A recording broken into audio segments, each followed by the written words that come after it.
Muchas gracias. Y con este preámbulo quiero invitar a este panel a dos empresas que vienen haciendo mucha acción para aumentar su resiliencia.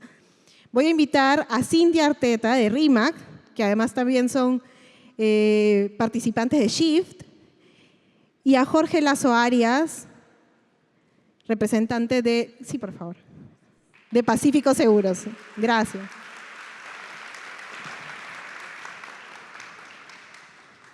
Hola Cintia, hola Jorge, gracias por acompañarnos.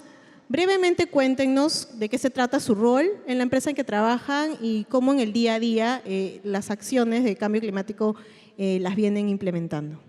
Ya, perfecto. Bueno, gracias por la invitación, Alicia. Bueno, yo estoy encargada de ingeniería, prevención y gestión de riesgos. Justo conversamos con Alicia un poco largo mi cargo, pero aprovecho para contarles lo que veo en RIMAC. Muchos se preguntarán de repente qué hace ingeniería. Cuando yo postulé y entré a RIMAC, entré como ingeniero de riesgos y no tenía ni idea de qué podía hacer un ingeniero en una compañía de seguros. Bueno, como aseguramos empresas, el patrimonio de nuestras empresas, lo que hay que hacer es, digamos, visitarlos para entender los riesgos de nuestros clientes, ¿no? Históricamente venimos evaluando los riesgos operativos. Sin embargo, cada vez es más importante también incorporar el riesgo climático, ¿no? Entonces, les cuento esto un poco para que más adelante que les voy a mencionar otras acciones puedan entender un poco más por qué lo hacemos, ¿no? Desde el lado de ingeniería, digamos, conocemos a los clientes y buscamos entender sus riesgos. Desde el lado de prevención, lo que hacemos es brindarles servicios a nuestros clientes para ayudarlos a mejorar su resiliencia en diferentes frentes. Y desde el lado del centro de monitoreo, como lo dice su nombre, monitoreamos diferentes aspectos, diferentes fenómenos naturales, eventos sociales y emergencias que ocurren en nuestro país. Gracias. Hola, ¿qué tal? ¿Cómo están? Buenos días. Yo soy un marquetero que trabaja en sostenibilidad hace ya un par de años. En sostenibilidad en Pacífico tenemos pilares que son fundamentales. Uno de ellos es la educación financiera, otro la inclusión y el tercero es el tema ambiental. Y los tres están ligados de alguna manera, ¿no? Tú venías mencionando el tema del fenómeno del niño, por ejemplo, y ahí quería traer unos datos porque me parece que con ejemplos siempre aprendemos más todos.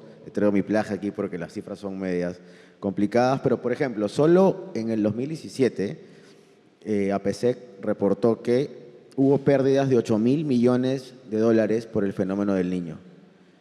Pero, y acá está el tema muy interesante, solo el 10% tuvieron un seguro que pudiera ayudarlos a recuperarse de esas pérdidas. Eso quiere decir que un montón de personas se vieron afectadas y no pudieron recuperarse de una manera más rápida, justo alineado a lo que tú hablabas de resiliencia, ¿no? También mencionaste Yaku, y también tengo una cifra. Yaku, que fue una lluvia pasajera, ¿no? que afectó bastante, generó pérdidas por 371 millones de dólares, según INDECI. Entonces, nosotros hemos visto que a lo largo de este tiempo es necesario hacer acciones de prevención y de preparación. Y siguiendo con el ejemplo del FEN, que el año pasado, luego de Yaku, era ya un tema que había incertidumbre entre si iba a ocurrir o no. Lo que buscamos en Pacífico fue algo que está muy de moda en sostenibilidad, que es el trabajo en conjunto, ¿no? Nosotros teníamos impacto en la sociedad y en nuestros clientes. Y buscábamos un impacto en la sociedad de nuestros clientes. En el caso de la sociedad, buscamos a organizaciones como ESOI, a través de Escuela R, que capacitamos municipios para que sepan cómo solicitar su presupuesto y estar mejor preparados para enfrentar las lluvias. Ya no era un tema de prevención, porque era muy tarde para eso, ¿no? Y de la mano de otra organización que se llama World Vision, trabajamos con 10 municipios, 5 en Piura, 5 en Lambayeque, porque también es cierto que la innovación y la inteligencia artificial y la data hoy nos genera mucha información. Habíamos detectado dónde estaban nuestros clientes y también las zonas más afectadas del norte del país para poder trabajar con ellos, brindándoles simulacros, haciendo temas de prevención en sus hogares, incluso dándoles almacenes de emergencia previo a lo que ocurra. Y como tú bien decías, gracias a Dios no ocurrió. Pero el problema está ahí, ¿no? En que nosotros tenemos que seguir trabajando en una vista no solo al corto plazo, sino enfocada en qué puede venir más adelante. Claro. Justamente esto que estamos hablando del riesgo, ¿no? Cómo el riesgo es la probabilidad de que suceda o no suceda, pero justamente en la organización de estas acciones es que ustedes logran capitalizar conocimiento y aprendizajes muy valiosos para luego, cuando en realidad llegue el evento, estén preparados. Cuéntanos, Cintia, cómo el centro de monitoreo complementa también los servicios que ustedes brindan desde el RIMAC. Mire, les voy a contar la historia. En el 2017 nosotros nos acordamos que hubo un fenómeno del Niño. Esto ocasionó más o menos 300 millones de pérdidas aseguradas para RIMAC. Entonces, en ese momento pensamos, la información existe, ¿no? O sea, si entramos a diferentes páginas del Estado, no sé, como CENAMI, CENEPRED, ya hay pronósticos de lluvias, escenarios de pérdida y podemos encontrar la información, pero necesitábamos tenerla, digamos, en un lenguaje sencillo, entendible y además en el menor tiempo posible, ¿no? Y es que así decidimos crear el Centro de Monitoreo de RIMAC. En el Centro de Monitoreo, como lo dice su nombre, lo que hacemos es monitorear fenómenos naturales, eventos sociales y emergencias 24/7. Y algo que justo comentaba Alicia es que no es solo una plataforma, sino es un ecosistema, ¿no? El Centro de Monitoreo es un lugar físico que está en nuestras oficinas en Begonias. Digamos, tenemos como 8 monitores y también es un staff de especialistas, ¿no? Tenemos una geóloga, una meteoróloga, ingenieros ambientales y de diferentes especialidades, porque toda la información es muy técnica, ¿no? Entonces necesitamos un equipo de expertos que nos ayude a interpretar esta información. Entonces, la primera etapa del centro de monitoreo sirvió para ayudarnos en la toma de decisiones en RIMAC, ¿no? Lo que podíamos hacer era anticiparnos estos eventos y saber, por ejemplo, dónde teníamos una potencial cartera afectada. Como conocemos, en RIMAC tenemos un cúmulo que es el listado de nuestros asegurados y todos tienen una georreferencia. Entonces, lo que hacemos es ponerlos en el mapa y podemos cruzar con los escenarios de riesgo e identificar qué clientes podrían ser afectados por estos fenómenos, ¿no? En base a ello, lo que hacemos es trabajar acciones de prevención, ¿no? No solo notificamos de estos pronósticos, sino que les damos una lista de recomendaciones que pueden aplicar y también servicios que podemos desplegar, ¿no? O sea, tratamos de cubrir, digamos, de cerrar ese círculo ayudando a nuestros clientes a estar preparados, ¿no? Y por el lado de RIMAC nos permite una mejor toma de decisiones. Como bien dicen, el cambio climático cada vez afecta más a nuestras empresas y eso también afecta, por ejemplo, nuestros contratos de reaseguros, ¿no? Pero al ellos entender que nosotros ya lo estamos gestionando, que podemos identificar quiénes son nuestros clientes con más exposición, esto facilita, digamos, esas negociaciones, ¿no? Otra cosa que podemos hacer es ayudar a las áreas de suscripción, ¿no? Por ejemplo, hay clientes en el norte que pueden tener mayor afectación a lluvia que un cliente en la sierra, digamos. Entonces, podemos tener una póliza más ad hoc, ¿no? Y es una forma de suscribir más personalizada. Digamos, otro frente que usamos mucho también es el de siniestros. Cuando sabemos que ocurrió un evento, por ejemplo, el Yaku, podemos identificar qué zona fue afectada y tomar una comunicación proactiva con esos clientes, ¿no? Y antes de que nos llamen y nos pregunten o nos pidan, digamos, algún adelanto por el siniestro, nosotros ya podemos preguntar, oye, ¿necesitas ayuda? ¿Has sido realmente afectado por este episodio? ¿No? Entonces esto, digamos, mejora toda la cadena de comunicación, incluso con el área comercial, y nos permite estar un paso antes. Gracias, Cintia. Interesante cómo a partir de esta acción concreta, ¿no? Que bueno, es todo un despliegue detrás de este monitoreo para complementar los servicios que ustedes brindan y potenciarlos, ¿no? Ahí está justamente la oportunidad. Gracias. Cuéntanos tú, Jorge, cómo desde sostenibilidad, porque a veces pensamos como que sostenibilidad, ¿no? Es un área aparte, ¿no? Filantropía, responsabilidad social. ¿Por qué las acciones que tú has mencionado, y de repente te puedes explayar un poquito más al respecto, son estratégicas? O sea, ¿por qué son estratégicas tenerlas en el negocio? ¿Por qué es parte de la estrategia del negocio desplegarlas? A ver, creo que, como hablaba Cintia y tú también, Alicia, en la ponencia, una población poco preparada aumenta el riesgo. Y nosotros estamos en un negocio del manejo del riesgo, con lo cual, si no trabajamos en una cultura de prevención, el riesgo siempre va a ser latente. Y por ejemplo, en el caso del fenómeno del Niño, el riesgo no es solamente cuando vienen las lluvias, sino que esas familias se ven afectadas por muchos años más. ¿no? Entonces, ahí definitivamente hay un tema que el negocio tiene que estar incluido porque nos sirve a futuro. Hay otro tema también que tú mencionabas que era sobre la resiliencia y de hecho los seguros ayudan a mantener esa resiliencia en las personas y por eso tanto RIMAC, Pacífico y las demás aseguradoras tenemos un compromiso con fomentar la cultura de prevención porque, y aquí sigo con algunas cifras para que los tengan, por ejemplo, en el nivel socioeconómico A, 11% de las personas no cuentan con un seguro, pero en el nivel socioeconómico C es más del 70% y en el nivel socioeconómico D es más del 85%. ¿Y esto por qué es importante? Porque cuando ocurren eventos inesperados como lo del fenómeno del niño o el COVID u otras cosas también por ahí, volvemos a niveles de pobreza que ya una generación había superado. Entonces, si nosotros queremos ser más resilientes, tenemos que contar con herramientas. Y aquí voy a sumar algo más que tú mencionabas. Estamos en un foro de innovación. Entonces, claramente, no podemos tratar de proteger a más peruanos, que es de hecho el propósito de Pacífico, proteger la felicidad de más personas, con los mismos seguros o con los mismos canales. Nosotros en Pacífico hablaba de 3 pilares: educación, inclusión y el tema ambiental. En la parte de inclusión hemos desarrollado un portafolio de productos que se llaman seguros para todos.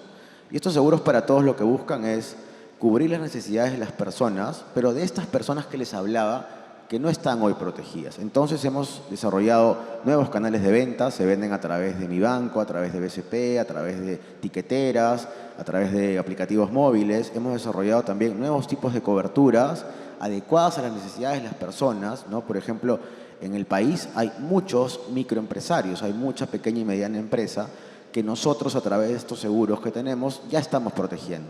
Entonces, ante algún evento inesperado, tenemos por un lado el tema de innovación con el desarrollo de productos y tenemos por otro lado fomentar la resiliencia con esta cultura de prevención que es una necesidad latente en el país. Excelente, ¿no? Cómo se aprovecha desde las acciones que ustedes están haciendo hoy, ¿no? Asegurar también la sostenibilidad del negocio, que es estrategia pura. Con respecto al centro de monitoreo, algo que podríamos un poco preguntarnos es, si bien nos contaste que dio inicio en el 2017, ¿fue algo tan pensado? O sea, todo lo que ahorita han aprendido, articulado, ¿fue inicialmente concebido de esa manera? ¿Cuál fue el porqué? ¿Cómo es que se activó? Porque me imagino que ha habido compromiso, obviamente, de la alta dirección y todo eso. ¿Cómo es que lograron llegar a ese punto que a veces es lo que más cuesta, empezar, ¿no? ¿Cuál es el porqué detrás de todo esto? Y si inicialmente estaba previsto que tenga todos estos beneficios que van encontrando en el camino. Ya, no, en el 2017, como te comentaba, les contaba, hay información, digamos, en diferentes fuentes oficiales, ¿no? Pero mientras alguien la buscaba o la interpretábamos, perdíamos esa información o no la teníamos, ¿no? Entonces, digamos, tuvo tanto impacto, perdimos los 300 millones que comenté, entonces pensábamos por qué si hay tanta información no la traemos. Entonces, digamos, esto inició como un piloto donde contratamos a una empresa especialista y ellos nos ayudaban, digamos, a entender los fenómenos, tomando información de algunas páginas que ya la habían desarrollado a nivel mundial, ¿no? Y luego, digamos, la segunda etapa fue, vamos a tener un especialista dentro de RIMAC que nos ayude ahora a interpretar esta información, ¿no? Entonces, digamos, teníamos unos 4 o 6 monitores viendo el estado de las lluvias, rayos, por ejemplo, también se monitorean sismos, si bien no podemos predecirlos, es importante conocer qué sismos ocurren en el Pacífico porque podrían tener un efecto de tsunami en nuestras costas, ¿no? Entonces, digamos, así veíamos varios frentes y había una persona externa, un meteorólogo externo que trabajaba con nosotros, ¿no? La tercera etapa fue más de construcción de esta capacidad dentro de RIMAC, ¿no? Oye, ya no necesitamos, digamos, pagarle a un proveedor, sino lo que hicimos fue tomar la información directamente del satélite GOES, ¿no? Entonces, tenemos la data satelital y lo que hicimos fue tener todo un equipo de desarrollo, ¿no? Desarrolladores back y front, que puedan, digamos, traer la data y interpretarla y ponerle los colores que en RIMAC digamos, queremos tener de acuerdo a nuestra marca, de acuerdo a lo que pueda representar una lluvia intensa, una lluvia ligera, ¿no? Entonces, digamos, esta fue como la tercera etapa, la más grande, donde ya tomamos la data directamente de los satélites, tenemos interconexión vía APIs con diferentes instituciones nacionales para traer, por ejemplo, la información del tránsito, ¿no? Que es muy importante en el caso de lluvias. Por ejemplo, hay un bloqueo de carreteras, entonces no es solo el impacto de la lluvia, sino es yo transporto a mi personal, transporto mercadería, entonces necesito conocer el estado de esa vía, ¿no? Entonces, digamos, así empezamos a construir esta capacidad dentro de RIMAC, porque también es importante que el know-how esté con nosotros. Y la cuarta etapa que considero ha sido la más importante ha sido la incorporación de estos perfiles especializados, ¿no? Tanto la meteoróloga como la geóloga, porque ya teníamos diferentes ingenieros en el equipo, pero con ellas creo que el crecimiento ha sido exponencial porque lo que hacen es ayudarnos a entender todo lo que está pasando, ¿no? Y también nos hacen entender la importancia de los diferentes seminarios, congresos que pueden haber, que hablan de estos temas, ¿no? La semana pasada, por ejemplo, estuve en un congreso de meteorología y uno de los ponentes, que es Ken Takahashi, que es experto en este tema, comentaba justo acerca de los modelos que se usan para los pronósticos y, digamos, que no son tan precisos para el Perú, por diferentes condiciones que tenemos como topografía, clima, etcétera, ¿no? Otro aspecto importante, por ejemplo, que conocemos ya en el Centro de Monitoreo gracias a nuestras expertas es que, digamos, ha habido un cambio en la aparición del fenómeno del Niño, ¿no? Antes era cada 8 o 15 años y lo que es más probable es que empiece a aparecer cada 2 a 4 años, ¿no? Todo esto debido al cambio climático. Entonces, creo que la parte más potente justo ha sido el incorporar estos perfiles que antes pues pensábamos solo van a estar, por ejemplo, un meteorólogo solo lo veíamos en Cenami, ¿no? Sin embargo, hoy hay una meteoróloga en una compañía de seguros. Gracias al centro de monitoreo, algunas empresas que trabajan con nosotros han replicado su propio centro de monitoreo, ¿no? Tenemos ejemplos de mineras que han contratado meteorólogas y que, digamos, replicaban algunas pantallas de nuestro centro y pedían que interprete la información a las 8 de la mañana con reportes diarios, ¿no? Entonces, así es como buscamos ayudar a nuestros clientes y creo que la incorporación de especialistas ha ayudado a que llevemos la información de forma más sencilla y que nuestros clientes puedan adaptarla también a sus necesidades. Qué interesante y justo lo que comentaba en la parte inicial del tema de que la resiliencia es una capacidad que se puede construir, ¿no? Y ella nos ha contado ciertas etapas que finalmente les han llevado al punto que seguramente en la siguiente pregunta nos vas a contar sobre los aprendizajes precisos que vienen viendo. En su caso, Jorge, ¿cómo todas estas acciones que vienen implementando desde el área, pero obviamente articulado con toda la empresa, vienen generando aprendizajes, ese conocimiento que yo decía que nos tiene que llevar a no tener el mismo nivel de pérdidas o de impacto en los siguientes eventos? ¿Cómo lo capitalizan? A ver, creo que aprendizajes siempre nos han dejado todas las acciones que hemos hecho. Definitivamente el tema de cultura de prevención es algo que tiene que ser permanente y no solo que se active previo a algún fenómeno natural, climático o demás que sabemos que puede llegar. Eso es un punto inicial. Yo les hablaba que yo soy marquetero y de hecho sabemos que en el Perú la gente no quiere aprender de prevención. Entonces, una de las claves está en cómo generamos que las personas cada vez se interesen más por esto, ¿no? En Pacífico, en la parte del pilar de educación, que es la base de la pirámide, por así decirlo, contamos con 3 programas. El primero es Comunidad Segura. Comunidad Segura busca capacitar poblaciones vulnerables y líderes comunitarios sobre preparación y prevención de riesgos. Esa es la base, ¿no? Y dentro de esa comunidad, de Comunidad Segura, hay muchos pequeños emprendedores que se pueden ver muy afectados si es que pasa algún imprevisto. Luego tenemos el ADC Pacífico, que lo que busca es decir cómo los seguros te pueden ayudar a evitar esos posibles imprevistos que tenga tu vida y a recuperarte mucho más rápido. Y en un tercer nivel tenemos Protege 365, que es nuestro programa para los trabajadores de nuestros clientes empresas para reducir riesgos laborales. Y tenemos como meta, por ejemplo, este año, capacitar y certificar 250.000 personas.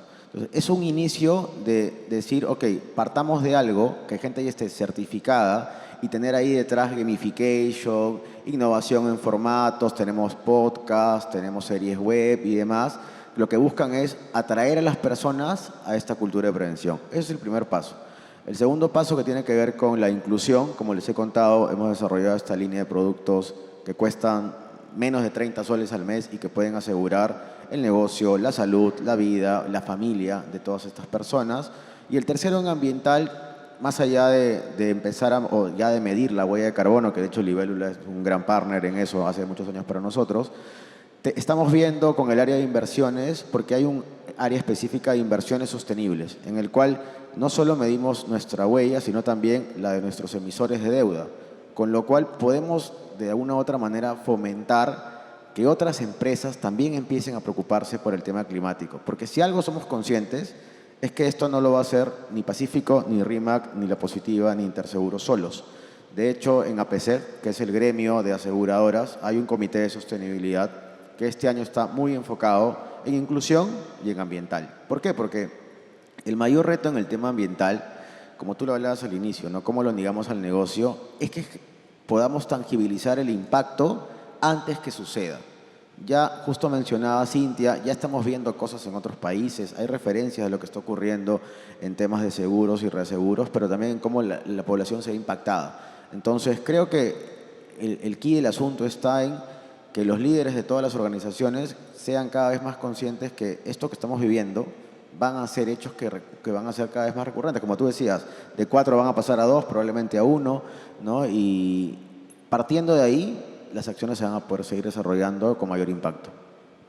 Genial, ¿no? Dos temas que me gustaría resaltar es el tema de que cómo la gestión de los riesgos climáticos se inserta en la gestión de riesgos en general y se articula con otra gestión de riesgos, como por ejemplo los sismos que nos contabas, que también es importante que ustedes los atiendan, y también los aprendizajes que un poco te pintan cómo hacerle frente más seguro, ¿no? en los siguientes años. Gracias por eso. Y como última pregunta para ambos sería, ¿cómo estos aprendizajes concretamente, ¿no? les proveen de data, les ayudan a modelar nuevas maneras y más innovadoras de hacerle frente al cambio climático? Porque, por supuesto, ya tenemos ejemplos en otros países donde los daños son grandes, ¿no? Entonces, ¿cuáles son los próximos pasos de las acciones para incrementar la resiliencia de sus negocios que a partir de lo aprendido en estas acciones que nos cuentan van a llevar adelante? Ya, perfecto. Creo que voy a resumir esa respuesta en 3 aprendizajes, ¿no?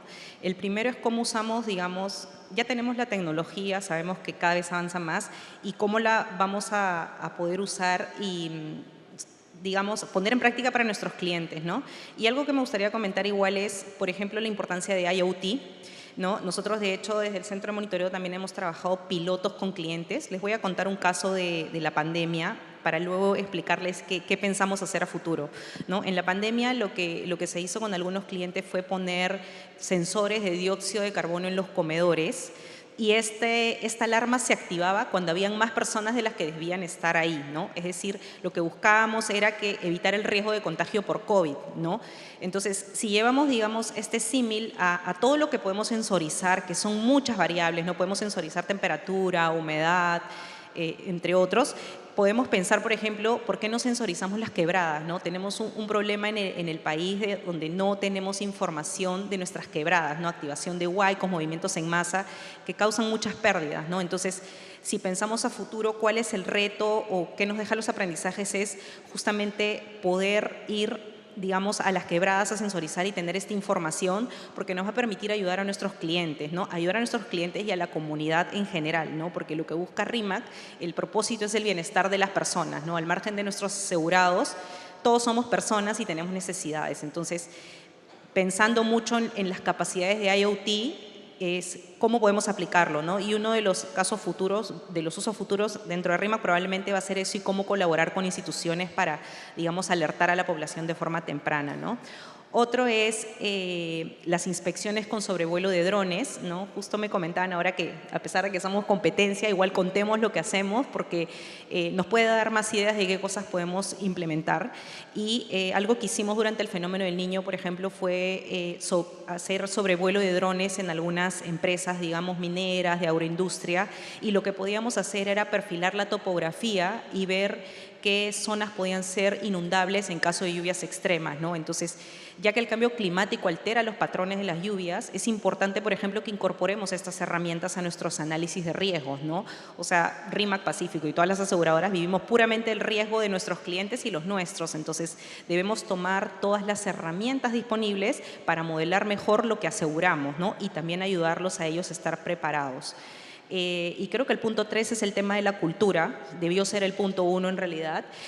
Algo que es muy importante es que no existe una cultura de prevención en el Perú, ¿no? Entonces, es cómo vamos a empezar a trabajar en esta cultura. Si bien tenemos acciones concretas, creo que es muy importante la realización de talleres, seminarios, ¿no? Sensibilizar a la población sobre la importancia de los impactos de los desastres naturales, ¿no? Porque la pregunta siempre es, nunca ha pasado, no me va a pasar a mí, ¿no? Eso es muy clásico, todos los clientes nos lo dicen y creo que es empezar a cambiar este chip de estar enfocados en una cultura de riesgos, ¿no? Y solo para invitarlos, les había contado el centro de monitoreo, no pudimos tener una presentación, pero tenemos una parte pública y si están interesados igual pueden visitarlo, es centrodemonitoreo.rimac.com y nosotros lo que hacemos es publicar, digamos, periódicamente los escenarios del fenómeno del niño, de la niña, friajes o cualquier otro fenómeno natural que pueda afectar a nuestro país. Gracias. Muchas gracias, Cintia. Y en su caso, Jorge. A ver, creo que para resumir lo que hemos hablado, también buscaría tres conceptos claves. El primero es la capacitación, porque este tema ambiental es todavía un interrogante para muchos, ¿no? Porque justo tú lo decías, ¿cómo hablamos en los negocios? O sea, para un financiero, para un marketero, para alguien de operaciones, probablemente pueden pensar, ya, el tema ambiental no va conmigo, que lo vea sostenibilidad, pero en realidad no es así, es parte de todo el negocio, ¿no? Entonces, lo que hemos hecho en Pacífico y también como APSEG ya es empezar a capacitar a aquellos owners de las diferentes unidades de negocio para que estén en este mindset de el cambio climático y el tema ambiental nos va a afectar a todos, a todas las industrias y a todas las áreas dentro de la organización. Eso es fundamental, capacitación. Lo segundo tiene que ver con la anticipación. ¿Por qué? Porque yo les contaba lo que habíamos hecho en el FEN el año pasado. Y, por ejemplo, nos anticipamos a que sucedan las lluvias. Más de 1 millón de personas recibieron, clientes y no clientes, recibieron algún tipo de mensaje de preparación frente al FEN. Y eso es importante porque, a pesar de que no ocurrió, ya las personas sabían qué es lo que podíamos hacer. Nuestros clientes sabían dónde podían reportar, las personas sabían a dónde podían acudir, qué números de teléfono y demás. Incluso con inteligencia artificial, poder reportar sus siniestros, porque cuando sucede un imprevisto del tema natural, por ejemplo, la atención tiene que ser inmediata, porque si no, la posibilidad de que el negocio o la familia pueda salir adelante cada vez se hace mucho más larga. Y en tercer lugar, creo que tiene que ver con el liderazgo, porque el rol de la empresa privada en la sociedad es ser ese, digamos, motor que ayude a que el Estado y otras instituciones a que el pueblo y la población en general tenga cada vez mayor cultura de prevención. Pero si no asumimos ese rol nosotros, y por eso hablaba de Pacífico RIMAC y también del gremio, y en general todas las empresas de todas las industrias ya están empezando a trabajar acciones en esa línea, ¿no? Desde su core de negocio, desde su expertise, tratar de llevar a todos hacia un objetivo común. Y solo para cerrar, algo que yo empecé a notar desde hace 2 años que estoy aquí en sostenibilidad, es que si bien es cierto, a veces podemos pensar, ok, sí, la falta de preparación pues depende de algunos lugares, ¿no? Puede ser en algunos lugares del país o en algunos niveles socioeconómicos, en realidad es transversal. Y solo para decirles un ejemplo, ¿cuántos de ustedes tienen un plan de emergencia familiar en su casa? Levanten la mano. Ahí está la prueba. Entonces, pueden entrar a la web de Pacífico, ahí se lo descargan sin ningún problema. Pero ahí está el ejemplo máximo que nosotros en general no estamos preparados para un tema tan simple como puede ser un sismo o una lluvia o cualquier otro tema climático. Muchas gracias a nuestros panelistas. Gracias por la invitación. Gracias.